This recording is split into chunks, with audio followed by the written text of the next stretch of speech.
Sudah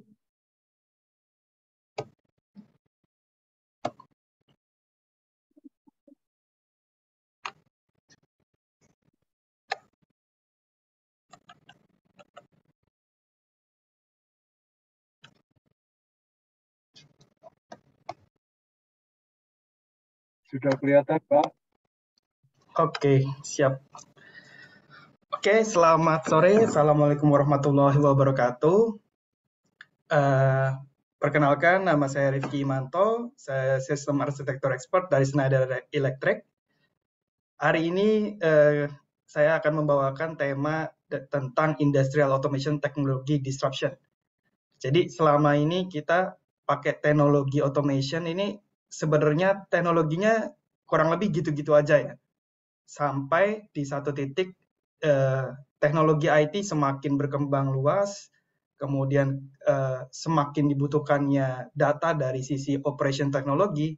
Nah, ini juga cukup membuat di dunia otomasi itu mengadaptasi teknologi-teknologi baru yang saat ini. Oke, langsung saja. Topik hari ini kita mulai dari disruption-nya itu sendiri, kemudian dari cyber security juga, karena memang teknologi IT ini nggak jauh dari cyber security juga. Kemudian ini juga yang menggeser teknologi-teknologi di automation dari cyber security juga cukup banyak. Kemudian ada disruption teknologi di PLC dan DCS sejak sejarahnya dulu. Kemudian saya akan sedikit membahas tentang teknologi terbaru di PLC yaitu Universal Automation. Kemudian tentang SCADA juga saya akan sedikit singgung tentang teknologi SCADA yang saat ini atau software yang saat ini banyak dibutuhkan di OT ataupun terintegrasi dengan IT.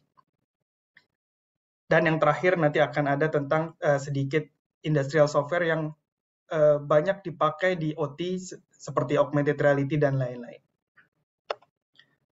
Nah, sebenarnya apa sih yang menyebabkan disruption saat ini? Nah, sebenarnya hal ini disebabkan oleh perubahan pekerjanya sendiri. Pekerjaan sendiri saat ini banyak ditempati oleh kaum milenial. 75% tenaga kerja saat ini adalah milenial. Di mana dari milenial ini lebih suka menggunakan teknologi. Kemudian lebih mementingkan juga untuk work-life balance. Ini menurut milenial ini, menurut statistiknya sangat penting. Kemudian 50% juga dari statistiknya, milenial ini lebih suka untuk bekerja di kota besar atau kota yang cukup lengkap dan lain-lain. Ketimbang bekerja di site misalkan, seperti sistem roasting dan lain-lain. Kemudian biasanya juga pingin karirnya itu secara global, bekerja di mana saja, di luar negeri, dimanapun, jadi tidak hanya di satu lokasi saja. Nah, ini juga yang membuat teknologi IT itu sangat-sangat diterapkan di operation teknologi atau di OT. Kemudian di sisi lain juga digital disruption ini tujuannya adalah untuk efisiensi dan sustainability. Nah, targetnya ini diperkirakan kebutuhan IoT akan meningkat sampai 3 kali lipat dari 2018 sampai 2025 ini. Kemudian penggunaan big data juga akan 5 kali lebih besar, penggunaan AI di software-software ataupun di teknologi OT itu akan meningkat sampai 6 kali lipat. Ini yang menyebabkan teknologi di OT juga sangat-sangat dikembangkan ke arah sana, bukan hanya di sisi IT. Nah, sebenarnya kita juga sudah mengalami yang namanya revolusi teknologi ya. Udah 4 kali kita berevolusi, dari mulai industri 1.0, industri 2.0, industri 3.0, sampai yang saat ini kita alami yaitu industri 4.0 atau industri 4.0 dengan IoT. Kalau automation kita masih bahas di industri 3.0, walaupun kenyataannya di Indonesia masih banyak yang di era dari industri 2.0 ke 3.0 ya. Kemudian tujuan dari Industri 4.0 bukan hanya sekedar teknologi aja, ada target lain, yaitu kita juga menekan emisi karbon juga, yang ditargetkan di 2100 itu kita sudah net zero. Kurang lebih seperti itu.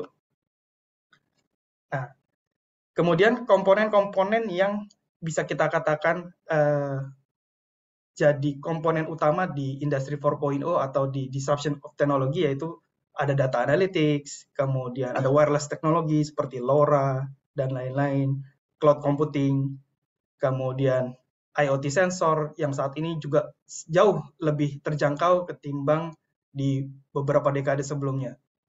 Kemudian penggunaan AI juga sudah sangat masif di operation teknologi, dan juga augmented reality. Sekarang augmented reality ataupun virtual reality sudah sangat common digunakan di industri sebagai alat bantu ataupun enabler dari teknologi sendiri. Kemudian juga 3D printing juga sudah sangat common saat ini digunakan di industri. Nah, kita masuk ke cyber security. Ini juga salah satu disruption yang mengubah dari teknologi di OT. Standarnya dari IEC 62433 atau ISA 99 atau ISA Secure. Sebenarnya cyber security ini didefinisikan sebagai control and prevent unauthorized external or internal access to critical infrastructure system. Jadi ini ada ibaratnya kita diserang atau diakses datanya dari luar tanpa seizin kita dan lain sebagainya. Yang kita sebut sebagai cyber security. Ini kita lewatin aja. Nah, potensial impact dari cyber security sendiri bisa berbagai macam, seperti pertama privacy datanya, unauthorized data access, kemudian loss of integrity, loss of control system availability, misalkan sistem kita diserang, equipment damage juga sangat memungkinkan, personal injury juga sangat memungkinkan, karena ketika ada equipment damage itu tidak menutup kemungkinan untuk ketika ada orang di sana menyebabkan personal injury juga, dan violation of legal regulatory requirement. Nah, ini berdasarkan statistik di tahun 2017 yang dikumpulkan oleh ICS-CERT. Ini yang terjadi di US. Serangan cyber itu kebanyakan adalah di critical manufacturing, sebanyak 97 attack. Kemudian diikuti dari beberapa sektor lainnya. Kemudian 12% dari serangan ini itu berhasil. Itu yang cukup menarik. Nah, kemudian ini data yang saya tadi pagi dapat dari Badan Cyber dan Sandi Negara di presentasi kemarin. Ini juga sama. Ini datanya data lebih baru dari IBM tahun 2002. Ini masih menyatakan hal yang sama, yaitu manufacturing sebagai sektor yang paling sering sebagai target dari cyber attack. Kemudian diikuti oleh sektor finance, kemudian professional and business services, energi, dan lain-lain. Kemudian ini adalah statistik dari malware infection dalam 1 tahunnya. Kita bisa lihat di sini meningkat sangat banyak. Di 2020 dan 2021 ini sedikit ada penurunan, walaupun di saat ini sudah meningkat lagi. Ini mungkin efek dari COVID, mungkin attackers-nya agak kena COVID atau gimana, jadi agak menurun secara statistik. Tapi secara konsisten ini kita lihat trennya adalah naik terus malware infection setiap tahunnya, kecuali di 2020 dan 2021. Kemudian ini kejadian-kejadian yang terjadi di industri yang terserang oleh virus ataupun cyber attack. Pertama ada Stuxnet di Iran di tahun 2010, ada Duqm malware di Iran. Nah, ini juga sangat masif terjadi, yang serangannya itu selalu meningkat setiap tahunnya, sekitar 4 kali lipat. Ini data sampai tahun 2015, sumbernya dari Dell Security.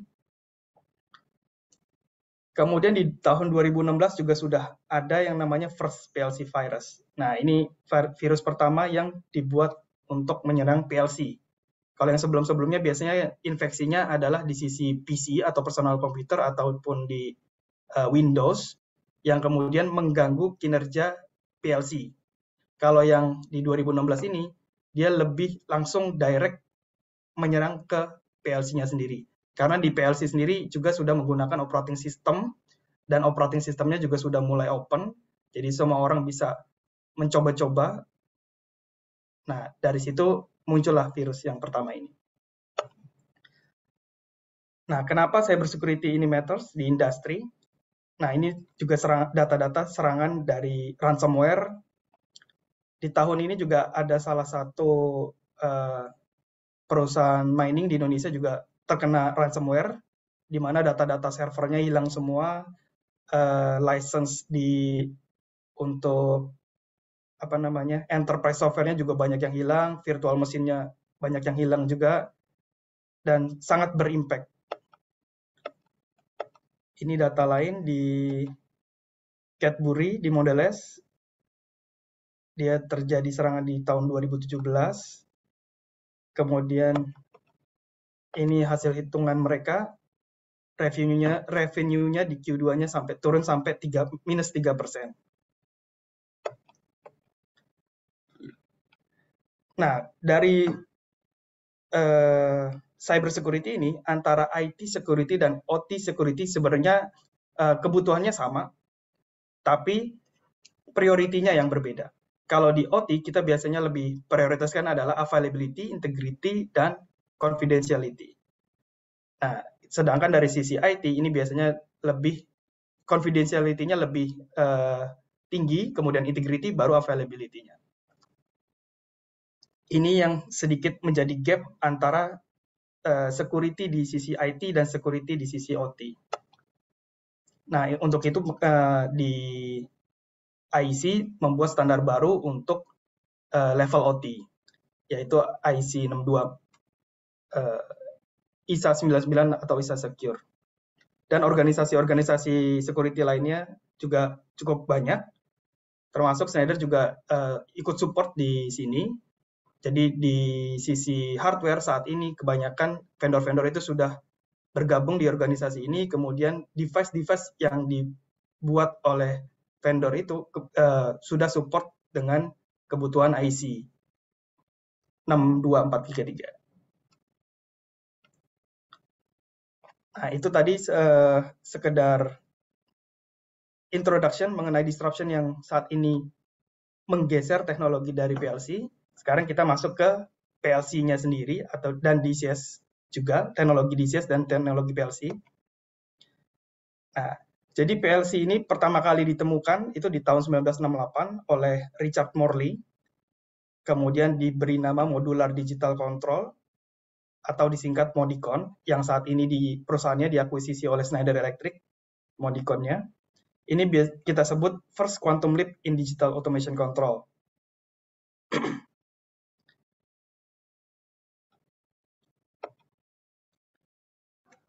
Nah, cuma saat itu dia menggantikan relay-relay yang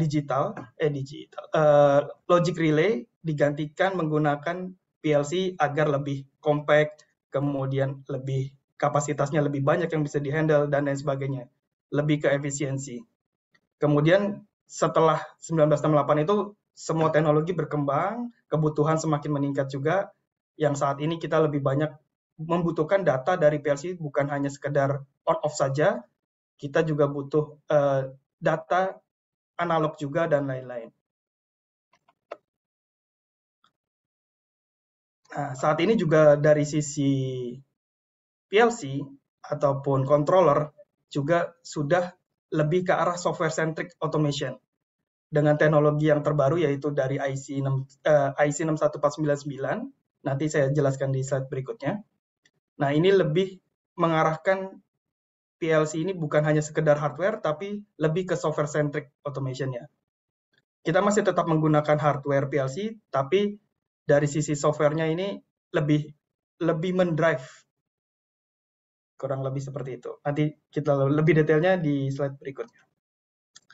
Kemudian ini adalah proses automation market, di mana pembagiannya kurang lebih seperti ini, dari energi, refinery, chemical, oil and gas, sampai ke elektronik. Semakin ke kanan, semakin diskrit prosesnya, semakin ke kiri, semakin proses atau semakin analog. Seperti energi, refinery. Nah, ini yang dulunya pakai pneumatik di tahun mungkin sekitar 1970-an. Kemudian di sisi yang diskrit, masih menggunakan relay-relay, belum ada controllernya. Nah, kemudian di tahun 1968 itu ditemukanlah PLC sebagai pengganti relay-relay untuk discrete control. Ini tipikal industrinya adalah otomotif. Saat itu scan time-nya bisa mencapai 20 milisecond, programmingnya menggunakan ladder logic. Nah, vendor-vendor yang kemudian membuat PLC ada diikuti oleh Rockwell, Siemens, Mitsubishi, Omron.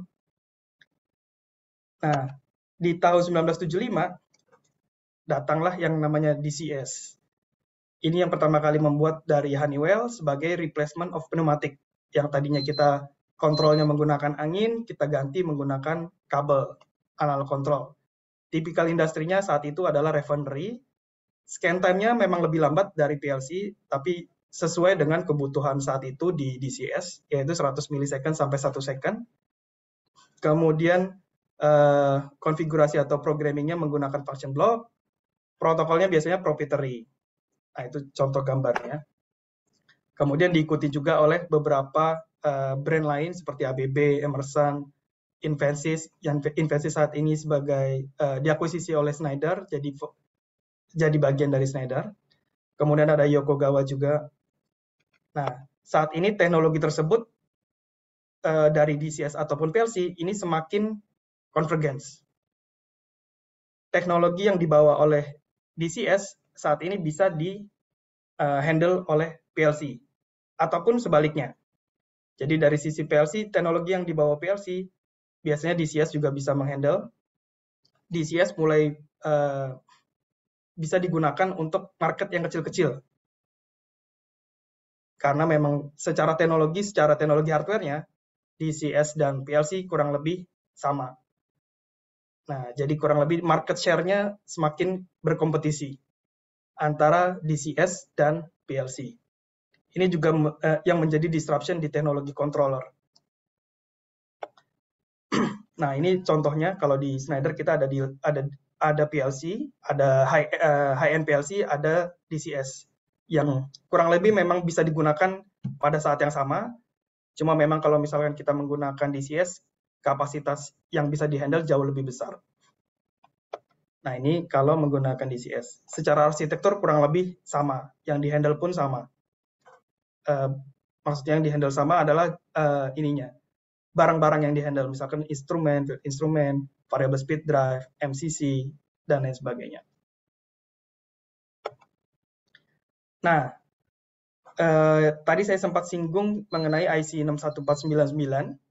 Nah, IC 61499 itu merupakan standar baru, sebenarnya bukan terlalu baru ya. Kita sudah ada IC 61499 itu sejak tahun 2015-an atau 2014, saya kurang ingat.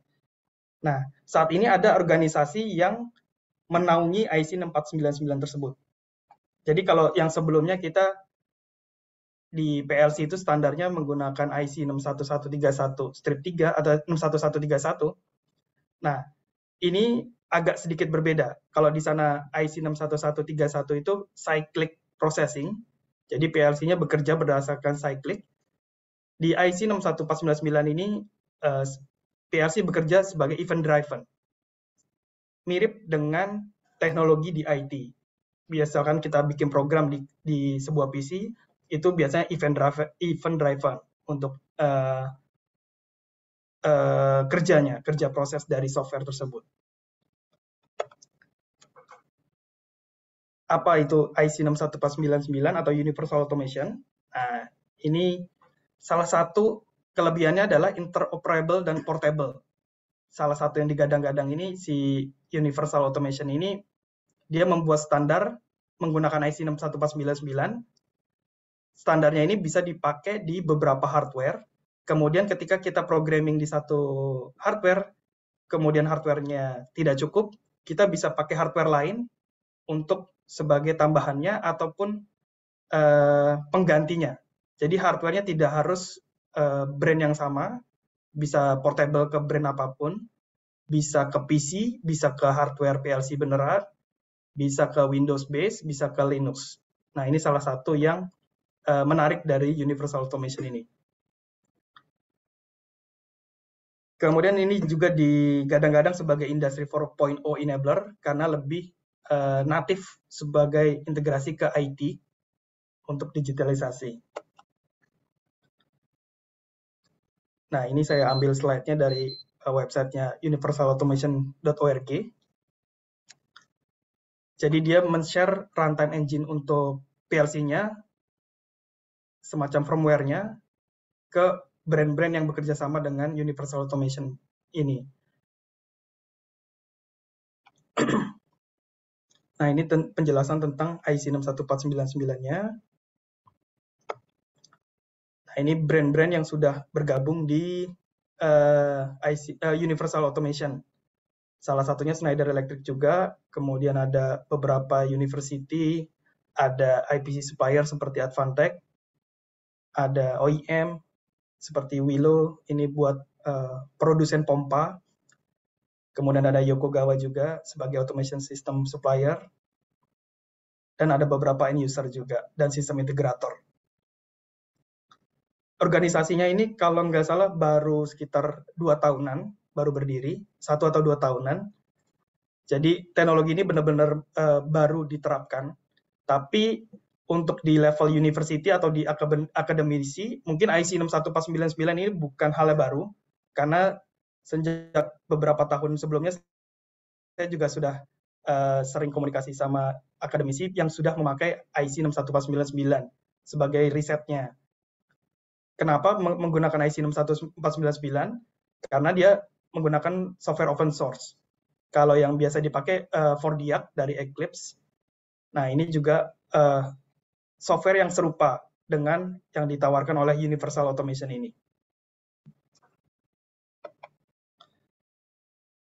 Nah, ini kurang lebih yang ditawarkan adalah membuat kemudahan integrasi dari IT application ke sisi OT atau ke controller untuk mengakses real-time data. Karena di IC 61499 itu juga secara protokol sudah natif, protokolnya menggunakan protokol yang biasa dipakai di IT ataupun di software.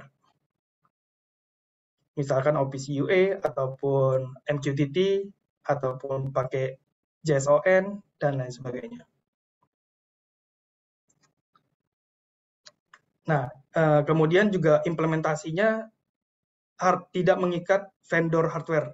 Jadi vendornya bisa bermacam-macam, bisa kita programming untuk ke PLC, bisa ke DCS, bisa ke komputer atau PC, itu sangat beragam. Ini juga menjawab pertanyaan kalau misalkan barang controller kita obsolete. Nah, kita bisa menggantikannya dengan cukup mudah, entah itu dari brand yang sama ataupun dari brand yang lain, tanpa merubah isi programnya. Nah, ini teknologi enabler-nya dari IC 61499, kurang lebih seperti ini, dia blok-bloknya, dia event driven, bukan cyclic. Jadi ketika tidak ada perubahan di PLC, si PLC tidak akan bekerja, jadi diem. Ketika ada trigger, dia baru akan menjalankan programnya, kurang lebih seperti itu. Kemudian yang menariknya adalah ketika kita buat aplikasi, aplikasinya juga bisa didistribusikan ke controller yang berbeda. Jadi misalkan kita buat di satu controller ternyata tidak cukup, kita bisa split programnya ke controller yang lain. Dan itu sudah secara natif bisa langsung berkomunikasi.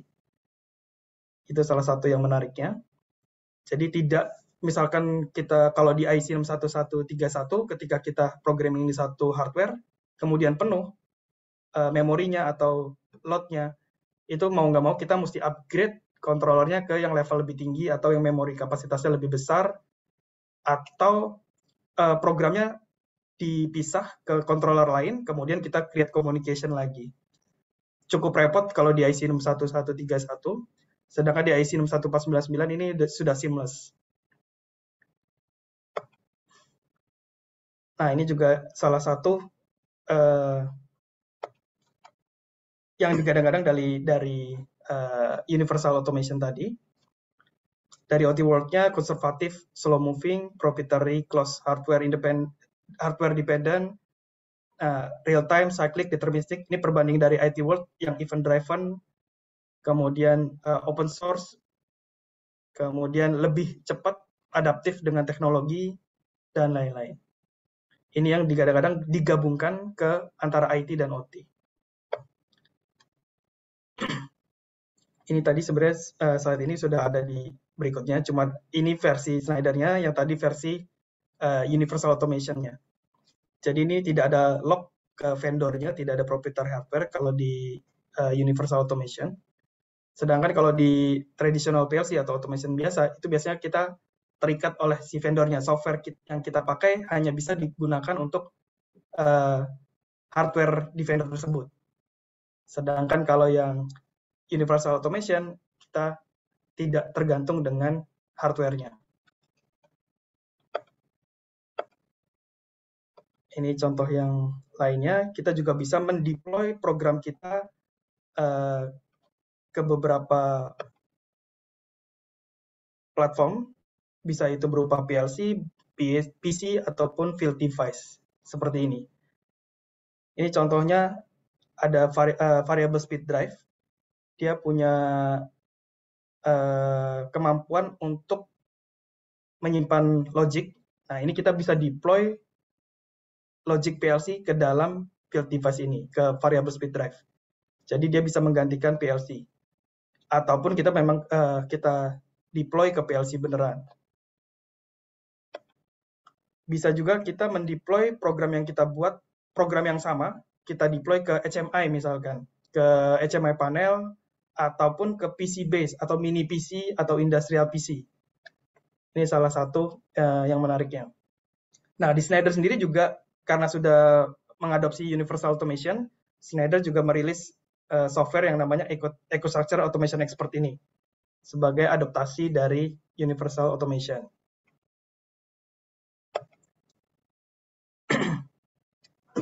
Nah, untuk hardware-nya saat ini di Schneider juga sudah menyediakan hardware yang bisa diprogram menggunakan Universal Automation ataupun Automation Expert tadi, yaitu dari M580, ada TM3.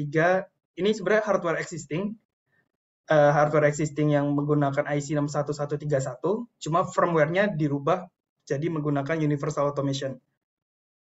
Kemudian juga ada versi soft DPAC atau soft PLC yang berbasis Linux dan berbasis Windows.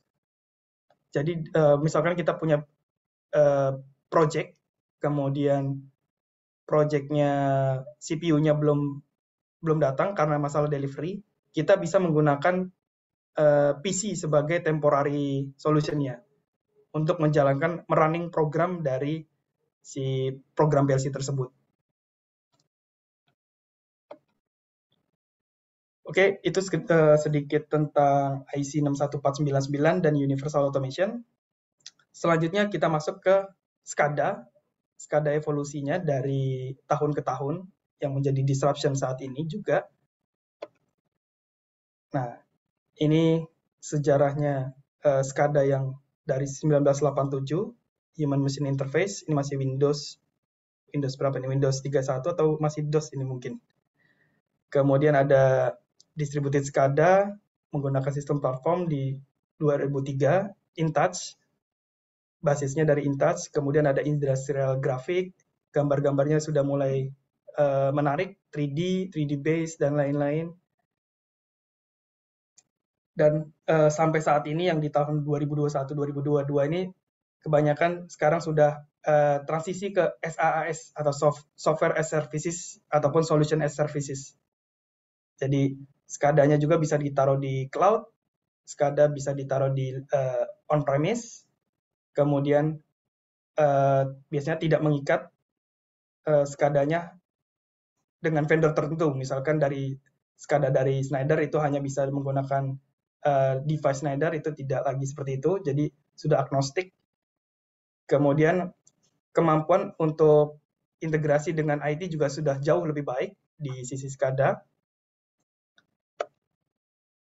Nah, kemudian kebutuhan dari SCADA juga semakin meningkat, atau kebutuhan dari software sendiri ya, bukan SCADA. Jadi dari SCADA kemudian ada kebutuhan untuk menyimpan data sebagai historian, kemudian aplikasinya juga bukan hanya untuk monitoring tapi untuk analisis. Nah, ini juga semakin banyak kebutuhan-kebutuhan dari SCADA yang berkembang menjadi aplikasi-aplikasi lain yang base-nya adalah SCADA. Seperti ada embedded GIS atau Maps dan lain sebagainya. Nah, sebenarnya dari sisi software SCADA sendiri juga dibagi 3 saat ini. Untuk yang kebutuhan di plant atau equipment centric, atau yang di control room, atau yang enterprise. Nah, ini beberapa software pendukungnya biasanya bukan kita sebut SCADA lagi, ada beberapa nama lain, tapi intinya kurang lebih mirip dengan yang dilakukan oleh SCADA, cuma fiturnya lebih banyak.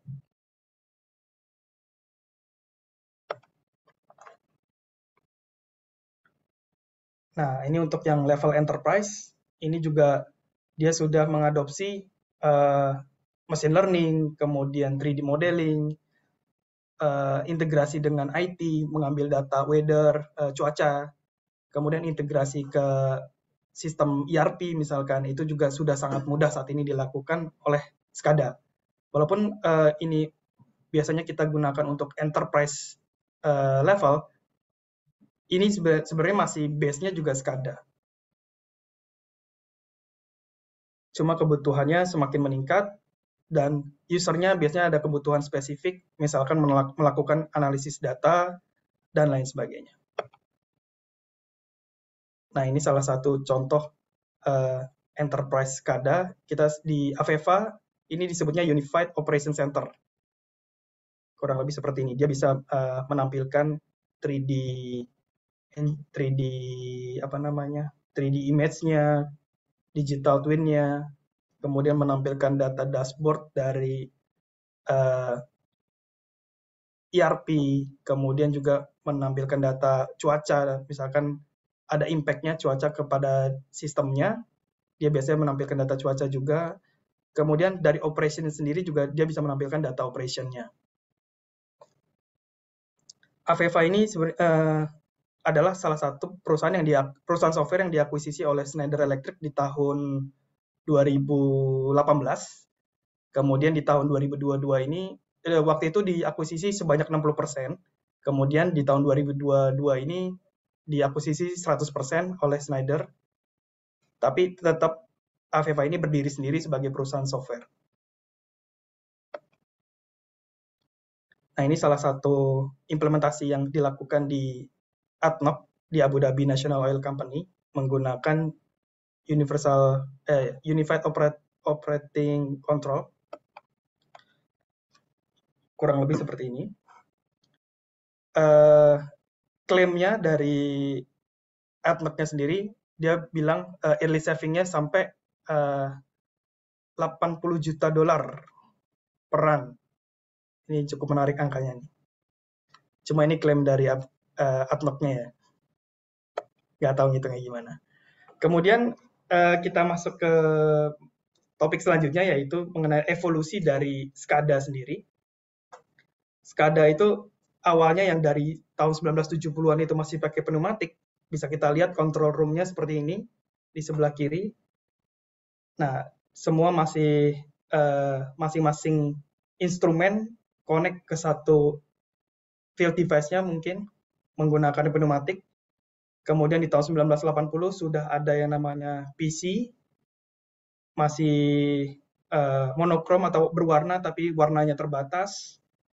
Sudah mulai menggunakan komputer. Kemudian di 1990 sudah ada Windows yang bisa menampilkan animasi, kemudian bisa menampilkan full color, dan display dari SCADA itu juga jauh lebih menarik, bisa menampilkan proses secara keseluruhan.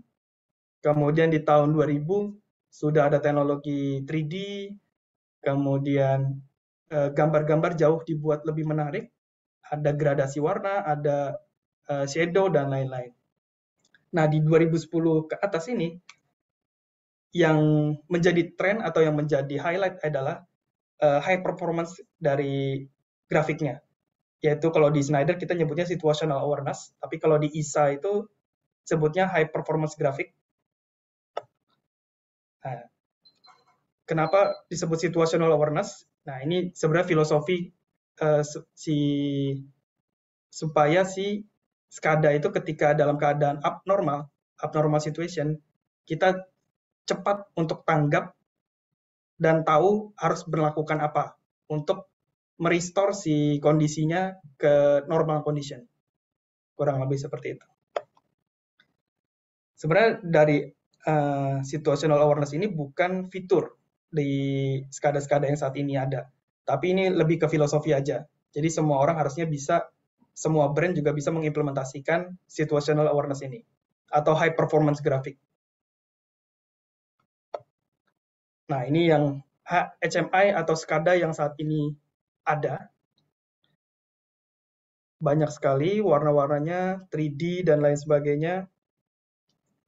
Kemudian ketika ada animasi, ada yang bergerak, ada yang blinking, kedip-kedip, dan lain sebagainya.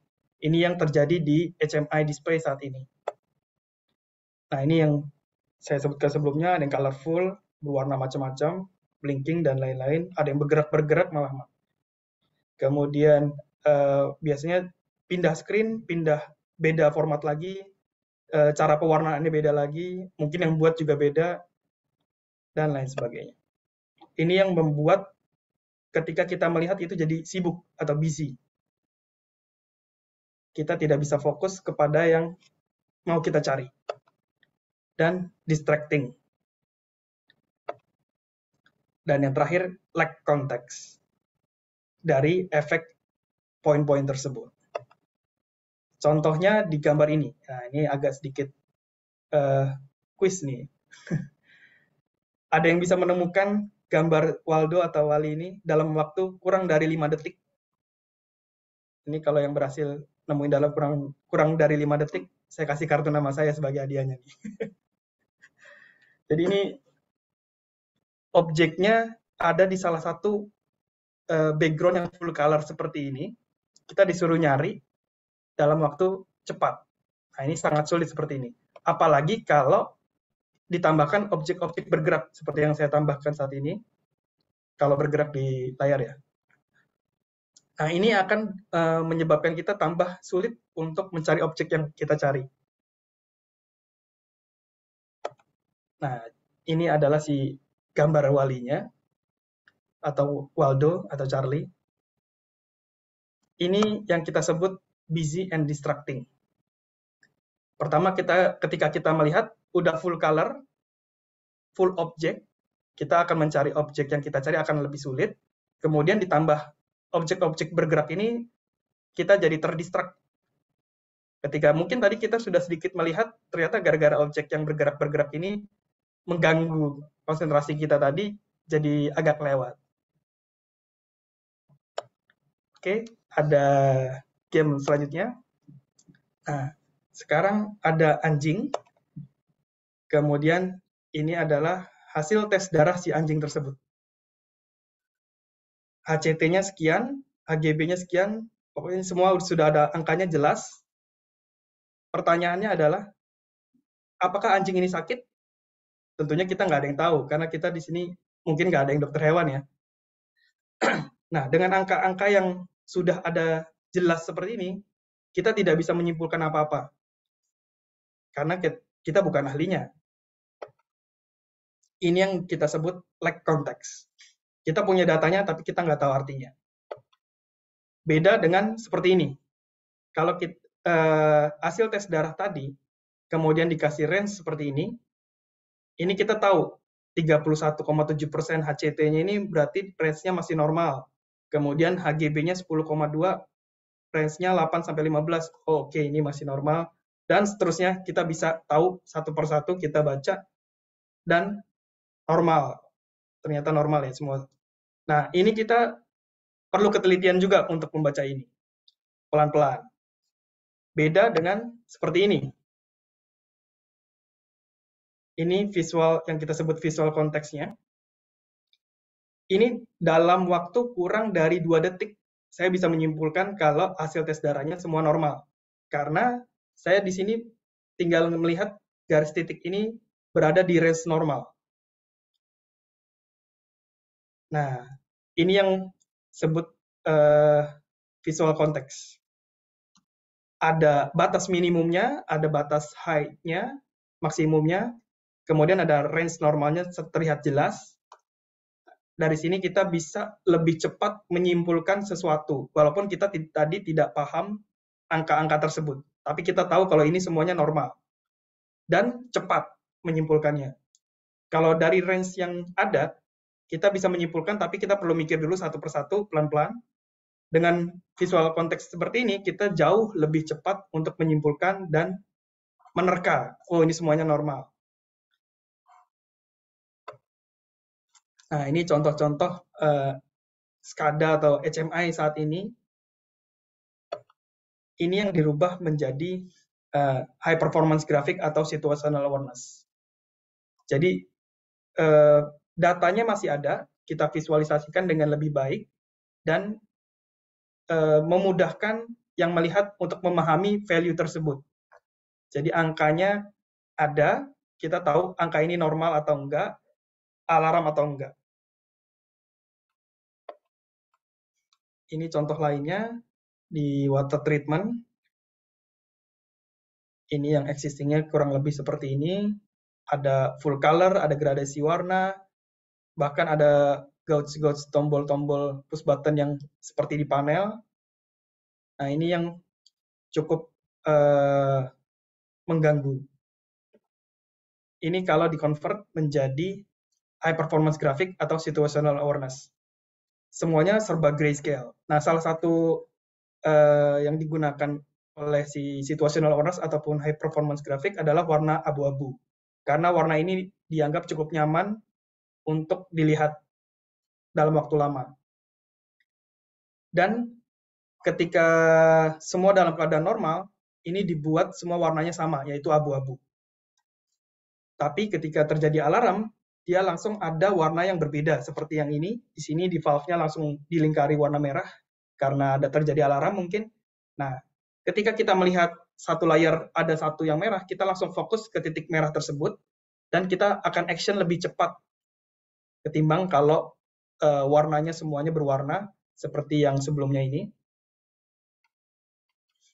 Nah, kalau di sini kita lebih jelas, oh ada masalah di valve-nya, satu itu doang.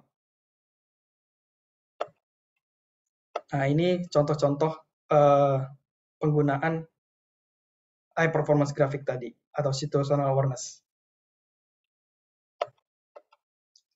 Nah, ini contoh angka temperatur yang hanya tadinya berupa angka saja, dibuat nilai normal, range normalnya, nilai limit batas bawah, batas atasnya, dan ini dibikin simpangannya dari nilai normalnya.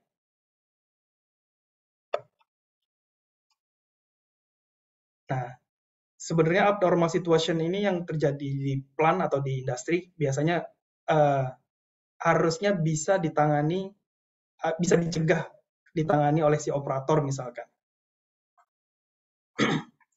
Namun karena si operatornya telat merespons atau menjadi human error, nah ini yang menyebabkan jadi equipment failure-nya. Karena si operatornya sendiri sibuk melihat data, kemudian jadi action-nya juga jadi inkonsisten, jadi bingung mau ngapain, dan lain sebagainya. Jadi kebanyakan penyebabnya adalah human error sendiri. Nah, ini yang kurang lebih kalau menggunakan high performance graphic, kurang lebih HMI-nya jadi seperti ini. Semua serba grayscale.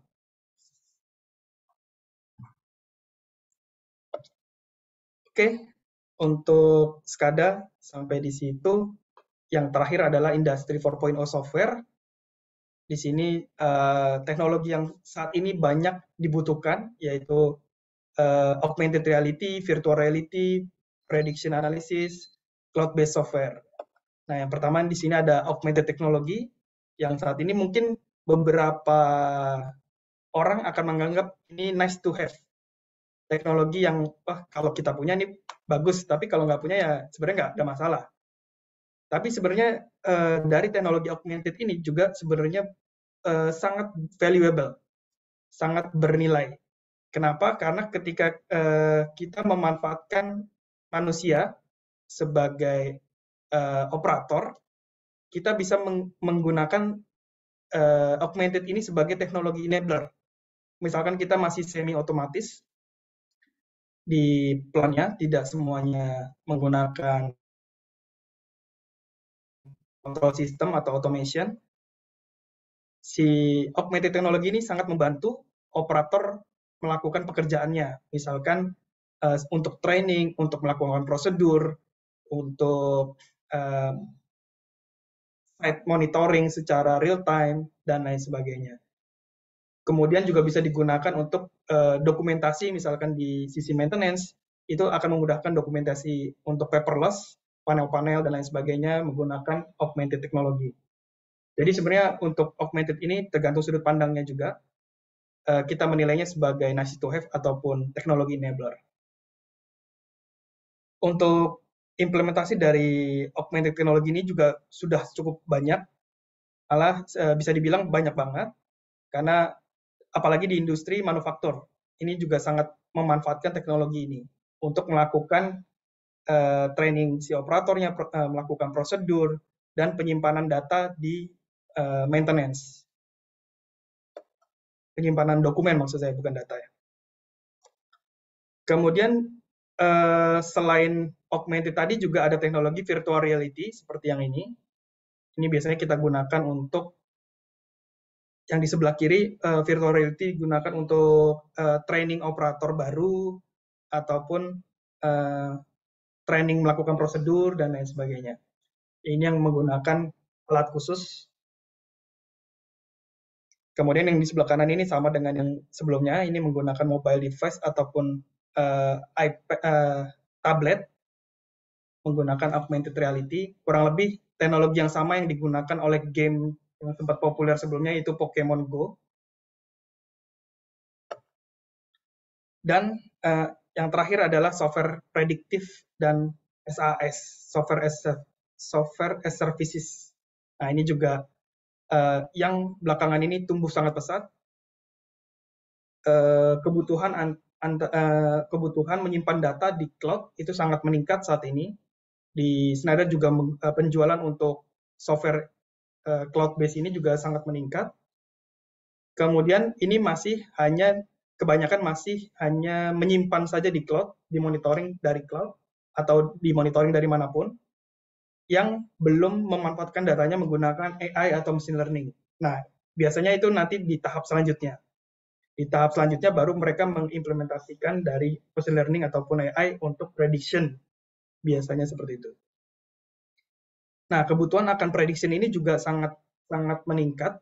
Namun, ketika kita mau mengimplementasikan software-software untuk prediction atau yang menggunakan artificial intelligence atau machine learning, ini kita tidak bisa langsung mengimplementasikan begitu saja, karena software ini membutuhkan database history dari sebelumnya untuk melakukan learning data.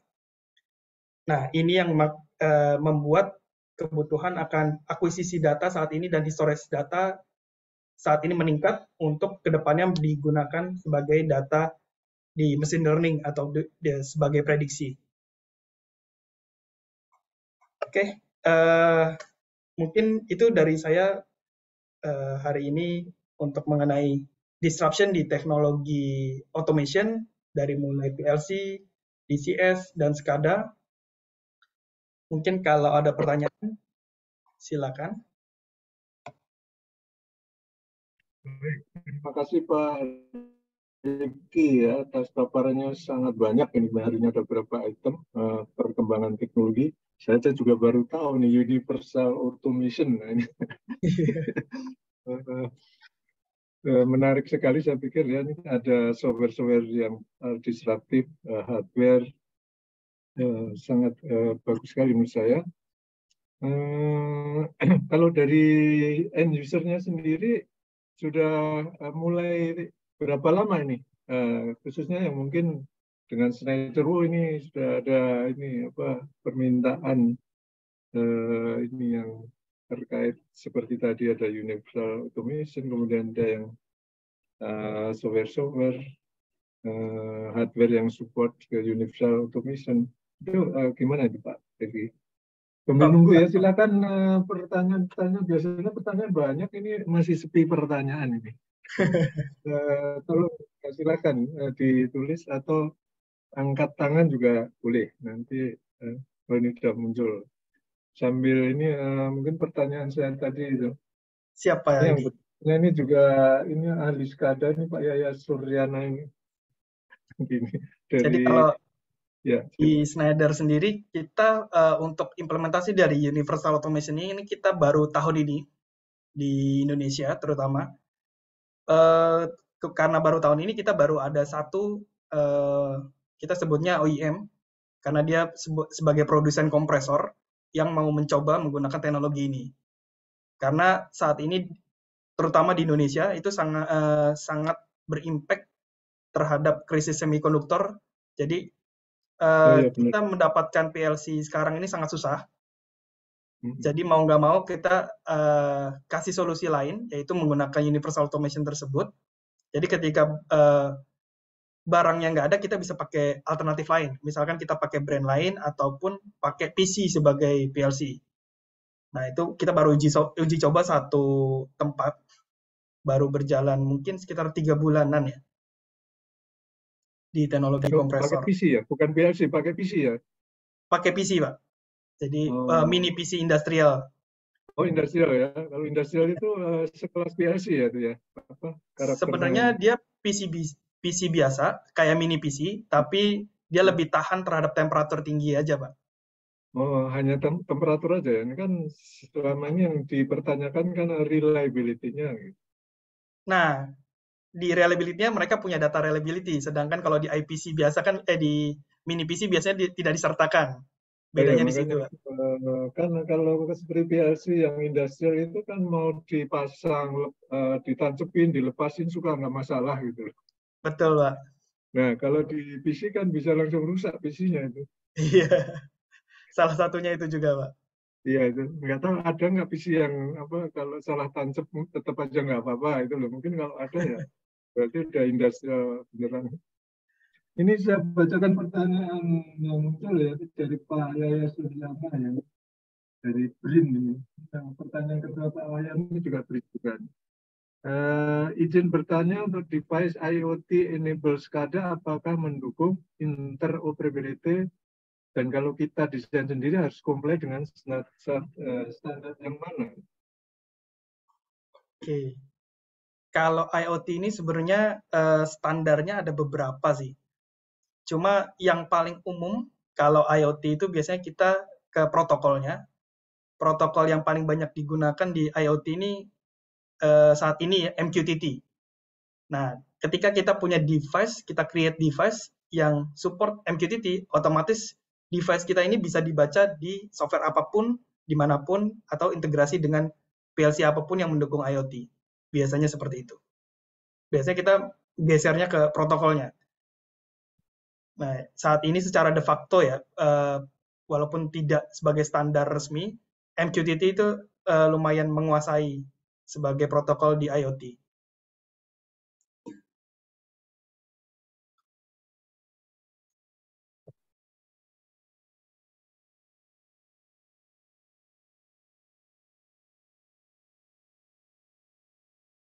Oke, Pak.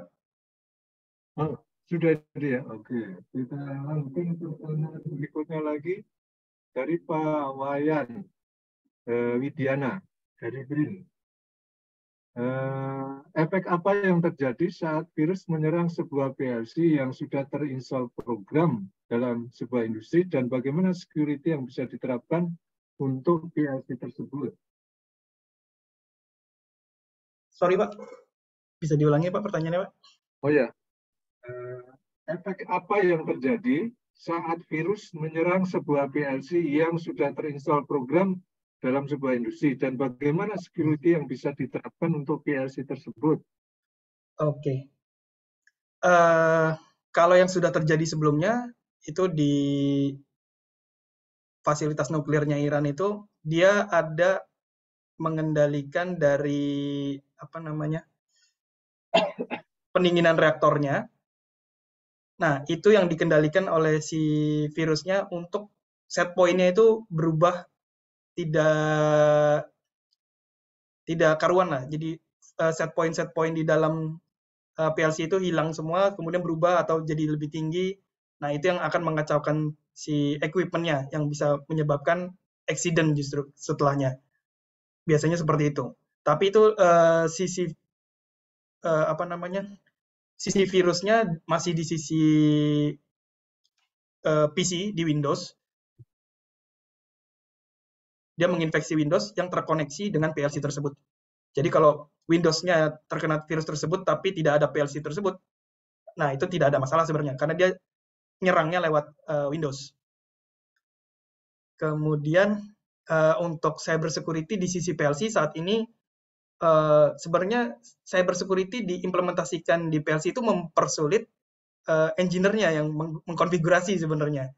Karena dengan adanya cyber security ini kita perlu men-setting misalkan akses-akses yang bisa dilakukan ke PLC tersebut, seperti akses lewat Ethernet-nya, bisa melalui IP address mana saja, atau kita bisa membatasi protokol apa saja yang bisa dilakukan koneksi ke PLC. Nah, itu kita mesti define semua di konfigurasi cyber security-nya. Yang bisa jadi misalkan kita mendisable salah satu protokol di CPU, misalkan FTP-nya.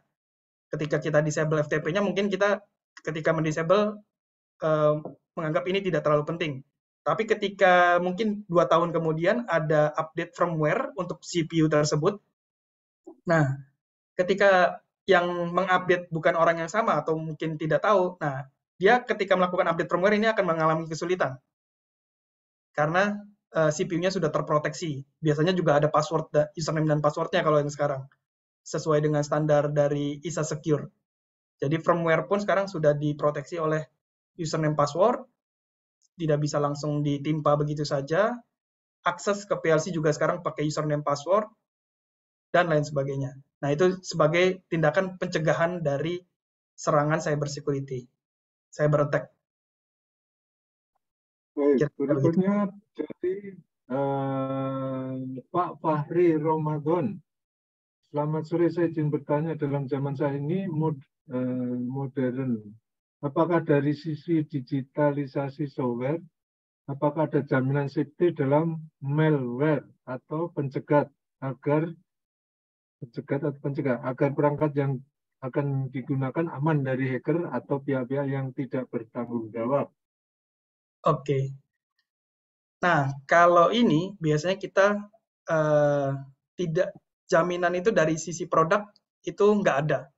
Walaupun kita sudah mengimplementasikan cyber security di produknya juga, itu masih bisa ada kemungkinan lain.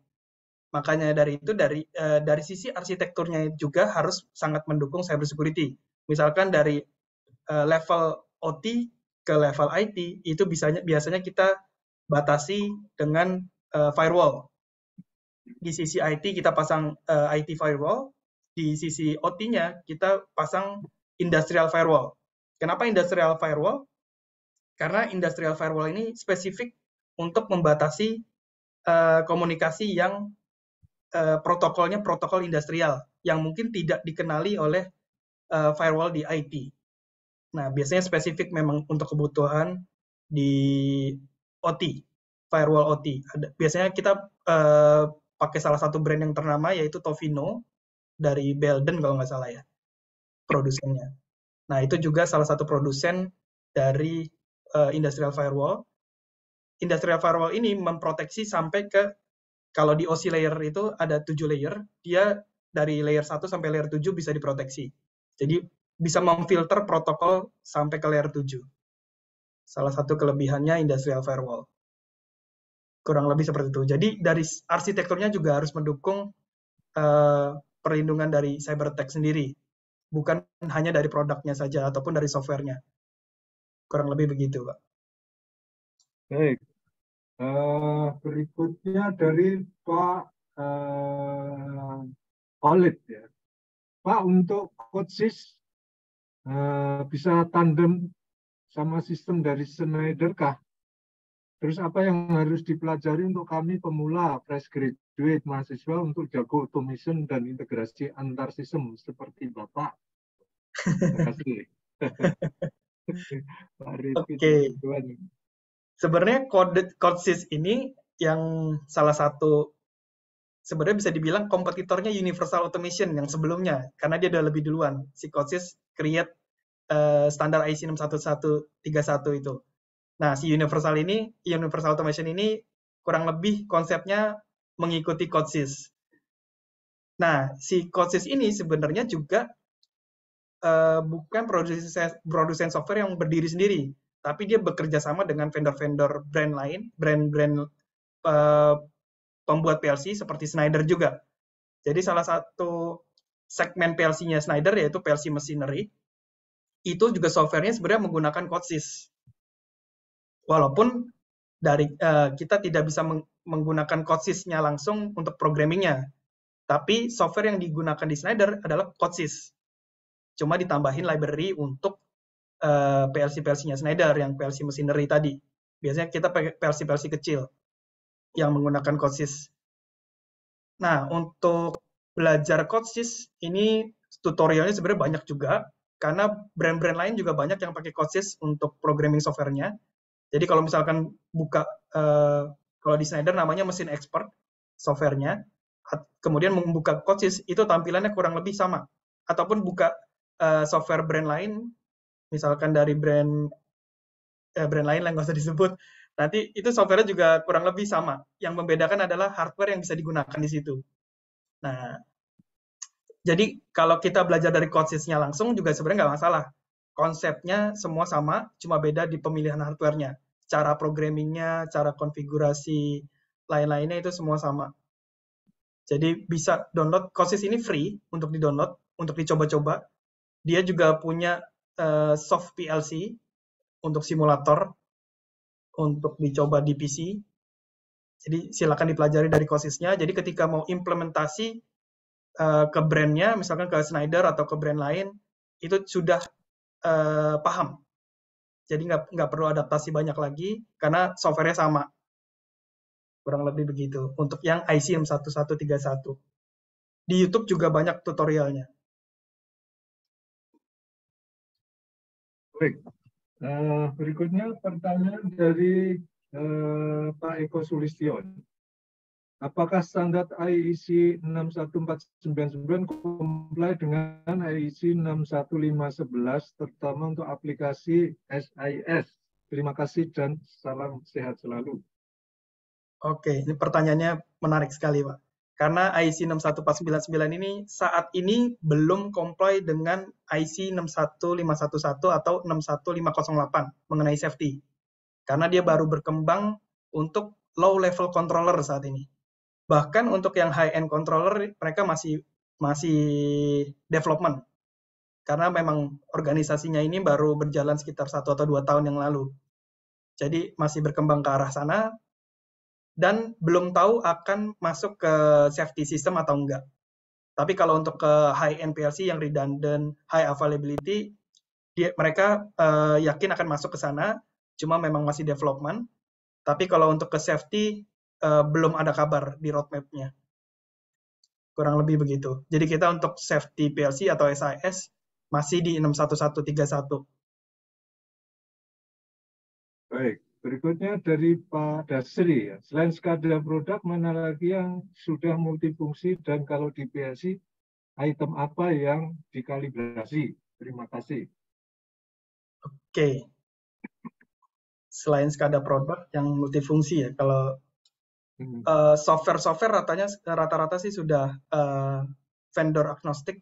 Jadi kalau di level software dia harus bisa mengakuisisi data dari device apapun selama protokolnya standar. Nah, yang jadi batasan adalah biasanya protokolnya. Beberapa vendor itu menggunakan protokol yang proprietary-nya si maker tersebut, si vendor tersebut. Ini yang menyebabkan datanya tidak bisa diakuisisi kalau di sisi software. Kemudian kalau di PLC itu biasanya tidak ada yang dikalibrasi. Biasanya kalau dikalibrasi itu lebih ke instrumennya. Misalkan temperatur transmitter, pressure transmitter, itu yang biasanya dikalibrasi, atau flow. Nah, kalau di sisi PLC biasanya kita melakukan testing aja, inject Scaling, mungkin menggunakan scaling ya. scaling, betul Pak. Kita menggunakan injektor, misalkan kita kita tes menggunakan injektor, apakah nilainya sesuai dengan yang diinjek? Kalau enggak, ya paling kita kita lakukan scaling supaya sama value-nya. Tapi biasanya nggak kita sebut sebagai kalibrasi sih itu. Baik, berikutnya dari Pak Bagus. Untuk kebutuhan internet di IoT, apakah sudah cukup dengan teknologi 4G atau ada minimum bandwidth? Oke. Jadi untuk implementasi IoT sendiri sebenarnya nggak harus sampai menggunakan 4G. Bahkan teknologi-teknologi seperti LoRa itu speed-nya jauh dari 4G, masih jauh lebih baik 4G. Tapi yang biasanya pemilihan teknologi ini biasa kita implementasikan berdasarkan kebutuhan di lapangan. Misalkan kayak kalau di Indonesia kita masih banyak remote area, misalkan kita mau bikin water treatment distribution, kemudian kita mau monitoring leak-nya atau mau monitoring pressure-nya di titik yang agak remote, di mana di situ nggak dapat sinyal 4G. Nah, biasanya itu kita pakai komunikasi lain, misalkan pakai LoRa ataupun pakai radio data yang jauh lebih reliable karena tidak perlu infrastrukturnya nggak perlu mengandalkan third party. Kalau 4G kan kita harus pakai third party, harus ada providernya. Biasanya sih seperti itu. Kalau dari sisi bandwidth nggak ada batasannya sih, tergantung data kita juga. Data kita di device ini seberapa banyak. Biasanya untuk level IoT, datanya sangat-sangat kecil kalau per sensornya. Yang mulai besar itu biasanya kalau datanya sudah ada di uh, gathering station atau di apa namanya gateway. Nah itu mulai data konsentrator, datanya mulai besar. Yang biasanya dari situ kita lempar datanya ke cloud secara real time. Nah dari situ biasanya baru membutuhkan 4G. Tapi kalau cuma data-data satu sensor, dua sensor, atau bahkan 10 sensor, kita kirim ke cloud secara real time, koneksi 4G sebenarnya sudah lebih dari cukup sebenarnya. Saat ini seperti itu. Baik, saya jadi teringat nih tadi pagi saya kan moderator nih di SKK Migas itu ada Oh iya, IoT Forum ya. saya juga nonton loh tadi, Pak Edi. Oh nonton. Jadi kan kalau di daerah Indonesia Timur banyak hanya satelit aja itu. Kalau dari Pak Rifki gimana ini untuk bisa menyambungkan datanya gitu di tempat-tempat yang masih sulit ya. Tadi kan Laura mungkin kalau akses ke misalnya ke titik lain mungkin sebagai konsentratornya mungkin hanya puluhan kilometer barangkali begitu ya. Tapi Betul, kalau Pak. sekarang agak jauh lagi, gimana itu solusinya? Kalau yang pernah saya alami di daerah Kalimantan Timur, waktu itu saya masang real time monitoring buat wellhead, itu saya pakai radio data. Radio datanya ini bekerja di frekuensi 400 MHz, pakai radio Hmm. UHF ya itu ya masuknya. Oh, bukan yang line of sight ini ya berarti ya? Iya, dia frekuensinya berbayar. Iya, iya, Jadi, iya. nah masalahnya adalah di frekuensinya berbayar, tapi penggunaan datanya cukup bisa dipakai untuk jarak jauh. Nah, itu Hmm. saya bisa implementasi waktu itu sekitar 10 sampai 15 kilometer. Hmm. Nah, dari area konsentrator, nah itu baru bisa dikirim ke misalkan ke apa namanya? Ke central control room. Biasanya kita punya satu Ya, repeater atau data konsentrator di situ. baik. Berikutnya ini ada pertanyaan dari Pak Sumartono. Izin bertanya Pak, Universal Automation apakah dapat diimplementasikan dengan fire alarm, terutama untuk device-device yang addressable? Oke, untuk fire alarm sendiri sebenarnya dia masuknya ke safety juga, ke safety system. Dia punya standar yang berbeda juga dari IEC 61499. Dari segi I/O-nya juga sebenarnya agak sedikit standarnya agak berbeda. Tapi kalau diimplementasikan IEC 61499 sebenarnya nggak ada masalah. Itu juga memungkinkan. Tapi controllernya saat ini belum ada yang untuk fire alarm dari sisi controllernya. Tapi kalau dari sisi I/O-nya standarnya agak sedikit beda antara PLC dengan fire alarm. Karena dia device-nya satu I/O addressable bisa mengakses beberapa device yang biasanya di PLC itu tidak support seperti itu. Jadi standarnya Baik, agak beda. ya berikutnya ini dari Pak Dedi Hindradi.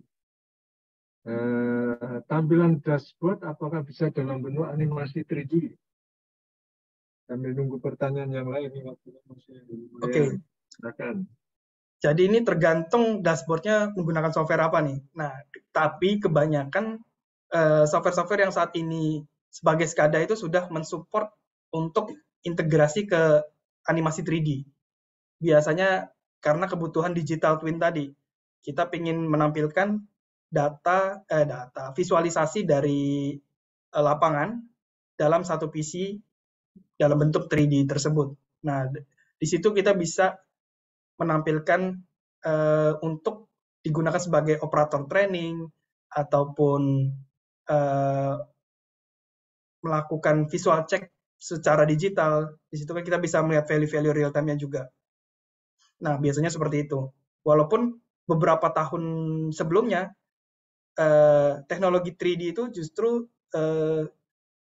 dianggap tidak berguna di sisi SCADA ya. Karena kita jadi butuh effort untuk melihat suatu data ketika menggunakan 3D. Misalnya kita gerakin dulu, kita putar-putar. Nah, itu jadi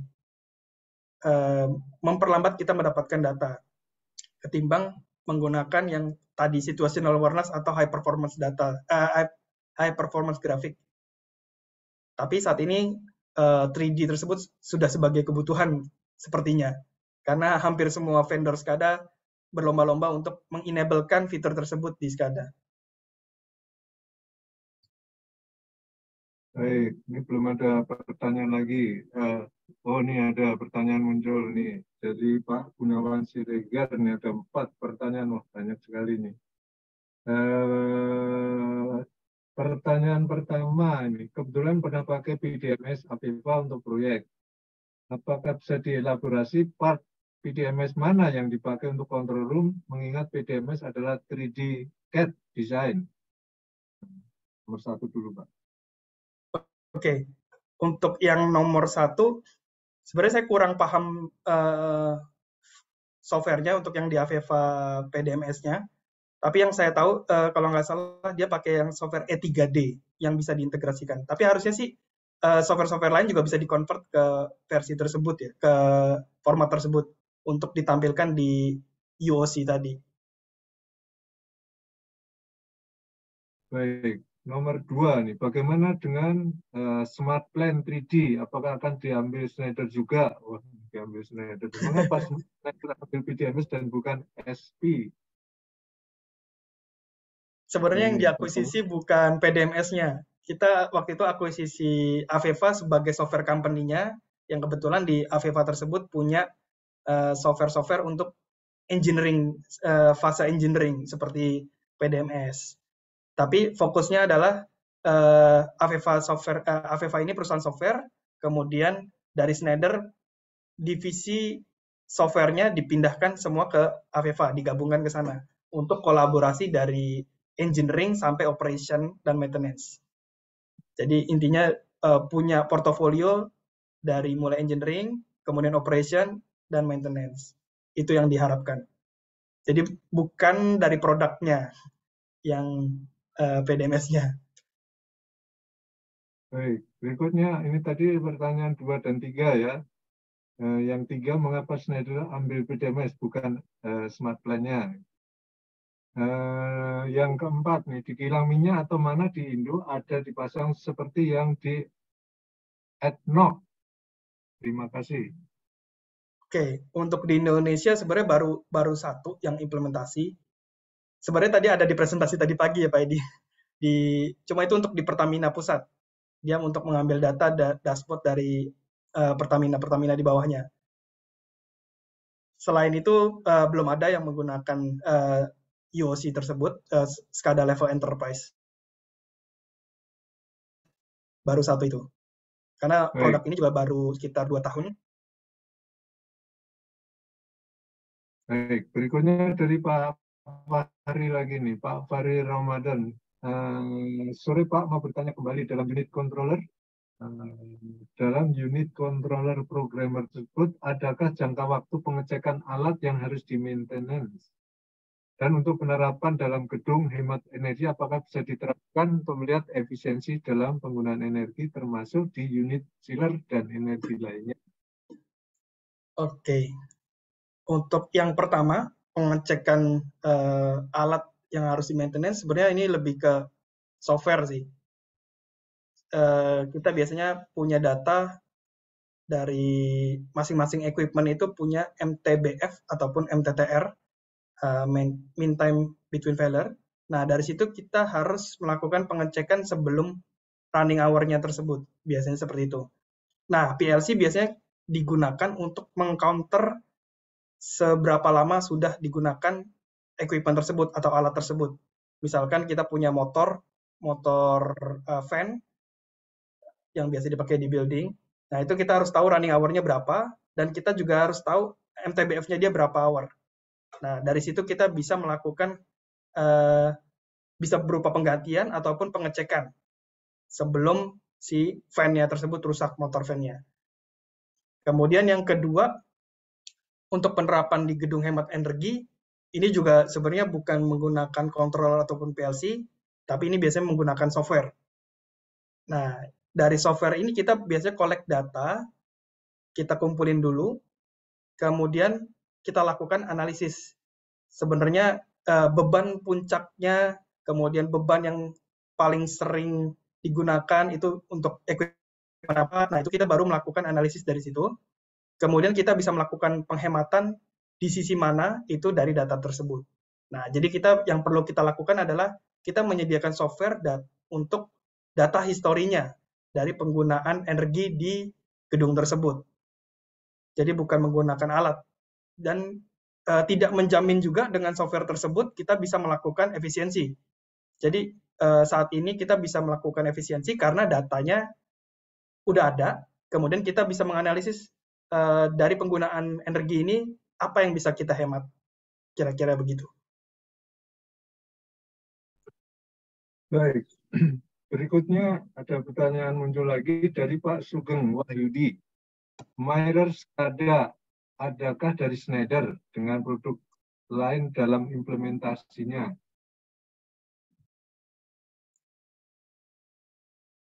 Ini saya kurang paham ini pertanyaannya. Myrer SCADA. SCADA.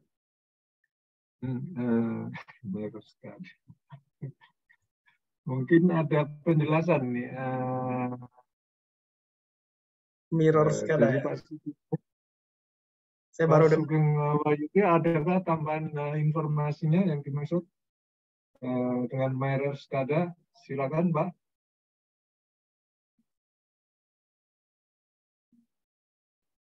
Atau mungkin maksudnya digital twin? Ya, katakan asumsinya seperti itulah kita menjawab, ini merekarkan, ya, ada tambahan informasi. Nah, kalau misalkan digital twin, biasanya kita ada dua persepsi mengenai digital twin. Pertama, data twin, kita punya data dari lapangan, punya visualisasi berupa data dari lapangan. Yang kedua, kita benar-benar punya visualisasi di lapangan berupa gambar 3D. Nah, itu kita ada dua persepsi mengenai digital twin tersebut. Tapi yang paling banyak digital twin yang bermanfaat itu biasanya yang berupa data, visualisasi data. Data di lapangan kita visualisasikan yang kita sebut sebagai digital twin atau data mirror-nya ya. Mungkin maksudnya mirror SCADA seperti itu kali ya. Nah, ini sebenarnya bisa menggunakan SCADA apapun sebenarnya untuk mirror data. Tapi kalau untuk yang 3D, nah ini kita perlu beberapa SCADA khusus yang support untuk 3D. Kurang lebih seperti itu, Pak. Kalau katakan digital twin itu dari Schneider apa toolsnya ini? Untuk digital twin kita pakai UOC tadi, Pak, yang Unified UOC Operation ya? Control. Iya. Oh, oke. Itu sudah bisa untuk ini macam-macam berarti UOC-nya itu ya? Betul, Pak. Jadi bisa combine antara visualisasi 3D juga, data visualisasi juga, dan bisa integrasi ke sistem-sistem ERP kayak SAP atau ke PI System. Nah, kebetulan PI System juga baru diakuisisi oleh Schneider di awal tahun ini. Kalau ini Pak, mungkin cara kasar aja itu, kalau seperti UOC itu harganya berapa Pak?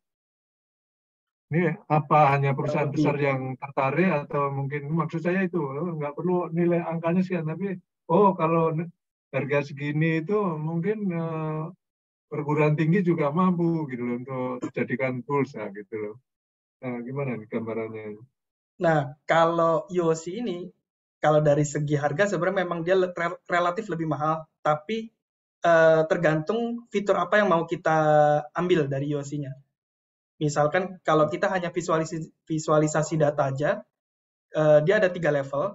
Jadi benar-benar visualisasi data, kemudian ada yang untuk sampai level integrasi data ke IT data, dan yang terakhir ke level enterprise. Kalau yang terjangkau sih yang hanya data saja, itu kurang lebih mirip dengan SCADA, tapi sudah dilengkapi dashboard analytics, kurang lebih gitu. Itu nggak sampai 100 juta juga dapat sih harusnya. Nah, tapi kalau untuk yang level untuk integrasi sampai ke 3D atau ke sistem ERP itu ya memang lebih costly. Berikutnya ini Pak Dendi ini. Apakah PLC selalu membutuhkan SCADA? Nah, ini pertanyaan yang cukup bagus. Jadi awalnya diciptakan PLC itu tidak harus menggunakan visualisasi.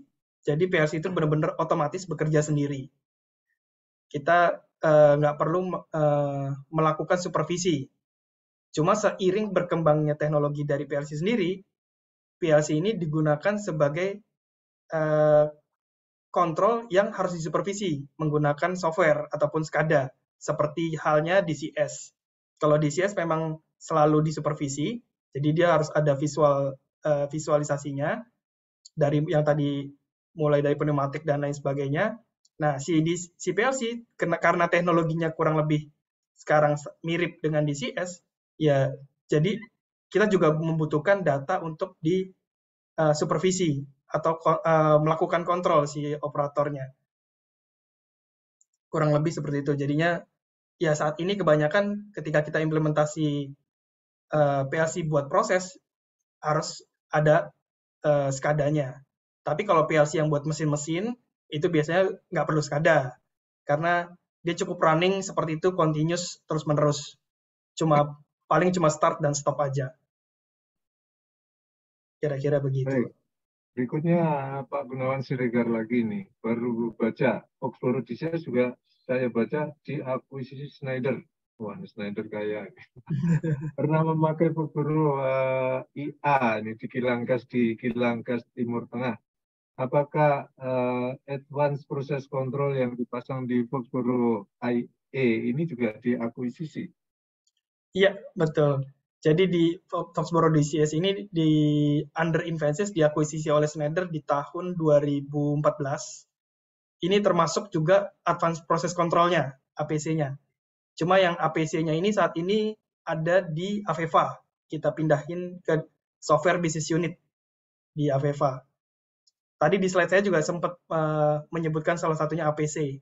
produknya Aveva. Jadi ini termasuk di range produknya Schneider juga saat ini untuk APC. Baik, ini nggak ada pertanyaan lagi, saya bertanya. Kalau Schneider, ya boleh Schneider Indonesia itu apa juga ada misi kerjasama dengan perguruan tinggi? Ini kan pertanyaannya. Ada Pak, banyak Pak. Oh ada, oh ini kalau ada kan saya tinggal nulis aja ini nanti ke Pak Riti. Betul Pak. Iya, Kita ya. juga ada kerjasama dengan SMK, ada Oh perguruan SMK ada tinggi. ya? Iya. Salah satu yang SMK yang sering kerjasama dengan Schneider itu SMK yang di Bandung, Cimahi. SMK Oh itu Pembangunan kalau nggak salah SMK namanya. pembangunan yang 4 tahun itu ya? Betul Pak. Ya, ya. Oke, ini ada yang angkat tangan nih Pak Batin Sayuko ya. Ini silakan kalau mau bicara langsung ini Pak. Terima kasih. Ya, silakan. Jadi pertanyaannya, ini penerapan terutama SCADA ya, sudah diterapkan di PLN belum ya Mas? Sudah, kalau di PLN sangat butuh banget itu SCADA. Nah, artinya pengertian SCADA di PLN dengan ini sama ya? Kurang lebih fungsinya sama, tapi memang jenis produk SCADA-nya beda, karena protokolnya beda, kebutuhannya juga beda. Tapi tujuan SCADA-nya sama, untuk ambil data akuisisi Saya belum dari... ya, artinya belum diterapkan di PLN ya? Sudah diterapkan di PLN. Lu aku cara ngomong korban, aku sama Nah, setahu saya kan kalau kita bicara PLN kan dari Substation Automation System itu setelah gateway baru kita pakai SCADA kan, karena belum bisa diselaraskan ya. Cuman ini kalau biasanya setahu saya SCADA-nya masih pakai yang IC 60870 ya? Betul Pak, protokolnya masih pakai yang itu. Kalau yang ini gimana? Itu protokol di elektrikal yang common digunakan di elektrikal. Kalau yang ini?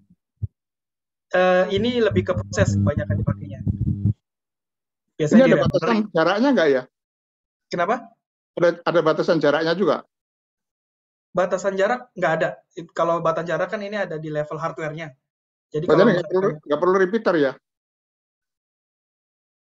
Tergantung Mbak. Kalau hardware-nya berupa radio, ada batasannya. Oh. Tergantung level hardware-nya apa. Apakah fiber optik, apakah pakai radio, atau pakai backbone-nya Telkom misalkan, atau PLN kan punya backbone sendiri juga. Iya itu Icon Plus. Iya. Jadi itu pertanyaannya, kalau misalnya SCADA yang digunakan sekarang dengan ini perbandingannya gimana ya? Apa ini lebih apa? Untuk kendali lebih bagus ya? Untuk data. Sebenarnya kurang lebih sama sih Pak. Cuma protokol yang disupport lebih banyak kalau yang ini. Termasuk protokol buat di elektrikal juga. 6870, 61850 ini disupport juga sama SCADA yang diproses. Oh, jadi dia sudah bisa 61850 bisa ya? Berarti bisa match dengan yang Substation Automation System dong? Bisa, Pak. Langsung? Kita juga ada beberapa project yang untuk Substation Automation. Oh, jadi langsung ya? Dari gateway itu udah nggak perlu anu lagi ya? Langsung nyambung gitu? Iya, Pak, langsung. Wah, baru tahu aku. Bagus itu. Kan hambatannya justru karena ada 2 standar itu. Iya. Oh. Karena protokolnya biasanya cuma satu kalau yang di elektrikal. Kalau yang di sini protokolnya multi. Oh. Ya, terima kasih, bagus itu. Wah, kalau kayak gitu perkembangannya luar biasa tuh. Baik, terima kasih ya Mas. Terima kasih Pak Edi. Sama Pak Martin. Ya, terima kasih.